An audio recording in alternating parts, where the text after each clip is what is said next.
start wandering around by yourself, you might be asked to leave the building. So please stay with the group. If we go to a different floor, follow us to the next floor. If you have any questions at any time, please feel free to ask them. I'll do my best to answer them. And the same goes if you want me to slow down or repeat something, just ask and I'll do that. So are you guys from Edmonton? I heard you came on a bus. Did you travel further today? From Calgary. From Calgary. Okay, you must have left pretty early this morning. No. Oh, we arrived Oh, yesterday. Okay, that's better. All right, so this is the Alberta legislature. Alberta became a province in 1905. Before that, this area was still part of Canada, but it was part of the Northwest Territories. Now, when Alberta became a province in 1905, they didn't have this building yet. In fact, they didn't start it until 1907.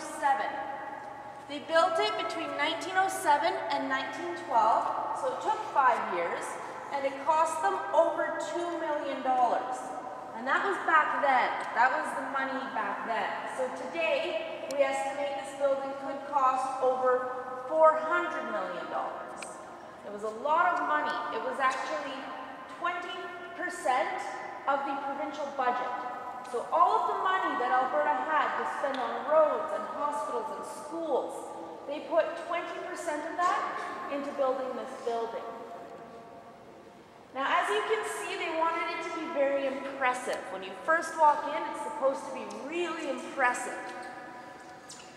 The way they did this was through a particular architectural style, the way it's built. And it's called a Beaux-Arts architecture. And that means it uses some classical things like columns. You might see columns in Rome or in Greece. But these ones are incorporated into this style to give that impressive feeling when you first come in here. Most of what you see is original, so it goes back to when this building was built. Very little has been replaced because they used good materials to start with. Things like the marble.